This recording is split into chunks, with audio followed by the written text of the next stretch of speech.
शाह के बयान के बाद विपक्षी दल काफी आक्रोशित है। इस समय दलित समाज भी सड़कों पर उतर चुका है। हमारे समय में क्या कहना चाहते हैं? क्या कहना चाहते हैं? हम लोग न्याय चाहते हैं। हमारा कहना है कि जो भी अमित शाह ने गलती है, जो भी बाबा साहब पूरे देश का अपमान किया, उसके लिए वो माफी मांगे। तो अमित शाह का बयान, वो कह रहे हैं कि हमारे बयान को तोड़ मोड़ कर पेश किया गया, हम ऐसा नहीं कहना चाहते हैं। नहीं, ये आरएसएस की एक चाल है। ये आरएसएस की चाल है जो समाज को तोड़ना चाह रही है और बाबा साहब के विचारों को दबाना चाह रही है। और हम बाबा साहब के लिए आज कुर्बान भी हो सकते हैं। और मैं यही चाह रहा हूँ कि ये इस्तीफा दे और पूरे देश से माफी मांगे अमित शाह। तो आपको क्या लगता है, बाबा साहब का नाम केवल वो लोग राजनीतिक वोट्स के लिए करते हैं, वोटों के लिए करते हैं, दलित के वोटों के लिए करते हैं? वो तो सिर्फ बाबा साहब के नाम को भुलाना चाह रहे हैं और उनके नाम को, हमारे समाज को उनका नाम लेके तोड़ना चाह रहे हैं। और वो मनवादी व्यवस्था हम लागू होने नहीं देंगे। बीजेपी को लगातार दलित का वोट मिलता रहा है, क्या कहना चाहते हैं? देखिए, कुछ समाज में, कुछ अंधकार में कुछ लोग हैं जो समझ नहीं पाते हैं। बीजेपी को वोट देना मतलब मनवादियों को वोट देना। और उन्होंने हमेशा बहुजन समाज का हित किया है, उनका हमेशा शोषण किया है, नुकसान किया है। और जब अब बहुजन समाज पूरा जाग गया है, अब वो इस बीजेपी के जो हथकंडे है उसको अब मानने वाला नहीं है। और पूरा बहुजन समाज पार्टी को पूरा समाज सपोर्ट करने जा रहा है।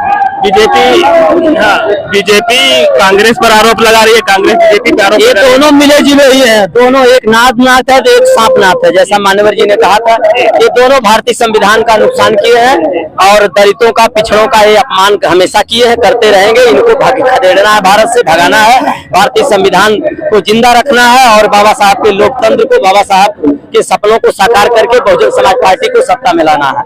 वो कह रहे हैं कि मेरे बयान को तोड़ मोड़ के पेश किया गया है। नहीं, वो साजिश के तहत तो जानबूझकर ऐसा बयान दिए। कोई तोड़ मरोड़, संसद में कौन तोड़ मरोड़ सकता?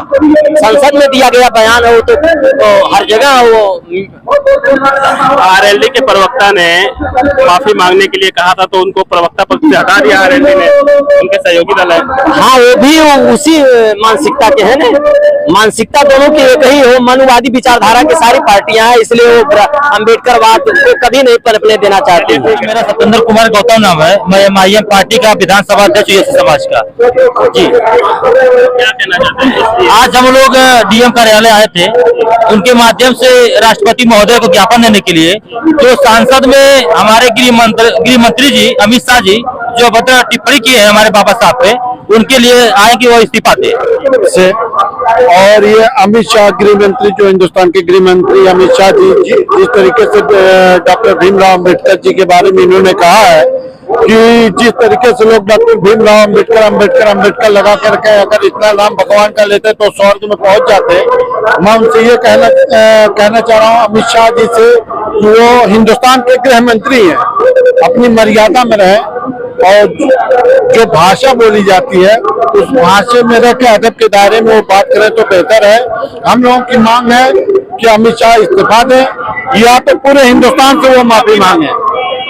ये हम लोगों की मांग है, पूरे हिंदुस्तान से उनको माफी मांगना चाहिए, क्योंकि हिंदुस्तान का संविधान बनाने वाले डॉक्टर भीमराव अम्बेडकर, जिससे आज पूरा हिंदुस्तान चल रहा है, हिंदुस्तान का संविधान उन्होंने बनाया, तो उनका इस तरीके से बेअदबी से नाम लिया गया है, उसके विरोध में हम लोग उठते हैं।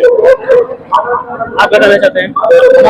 मेरा नाम सोनू सोनकर है। मैं एमआईएम पार्टी से कार्यकर्ता हूं। मैं कहना चाहता हूं कि हमारे पूरे हिंदुस्तान में बाबा साहब डॉक्टर भीमराव अम्बेडकर जी का जिस तरह से लोग नाम लेते हैं उस तरह से लेते रहे और उन लोग के संविधान के हिसाब से पूरा कंट्री चलती है, पूरा हिंदुस्तान चलता है। उस हिसाब से अमित शाह जी को, गृह मंत्री जी को माफी मांगना चाहिए, वो भी पूरे हिंदुस्तान से माफी मांगना चाहिए और प्लस उनको इस्तीफा भी देना चाहिए गृह मंत्री पद से।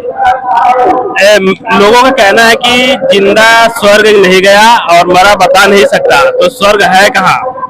स्वर्ग यहीं पर सब कुछ है। बाबा साहब ने जो दिया हम लोगों को, पूरे समाज को, एक यहाँ बहुत समय ऐसा था जब पानी पीने का अधिकार नहीं था, पढ़ने का अधिकार नहीं था, सब कुछ अधिकार बाबा साहब ने दिया है यहाँ पे, तो उनको भगवान मानेंगे ना। तो यही बात उनको, अमित शाह को ये लगना चाहिए कि दलित समाज के लिए डॉक्टर भीमराव अम्बेडकर ही भगवान है जी। तो उनको अपनी गलती का एहसास होगा कि और माफी मांगेंगे, आपको लगता है? माफी नहीं मांगेंगे तो धरना चलता रहेगा लगातार। उनको माफी मांगना होगा, अपने पद से इस्तीफा देना होगा। कहना चाहता हूँ कि अमित शाह एक बड़े पद पे बैठ के और जो भी कह रहे हैं ये समझ लें उनके पद की गरिमा के खिलाफ है और ये पूरे भारत के जितने नागरिक है सबका अपमान है और कांग्रेस पार्टी इस अपमान के विरुद्ध राष्ट्रव्यापी आंदोलन जारी रखेगी।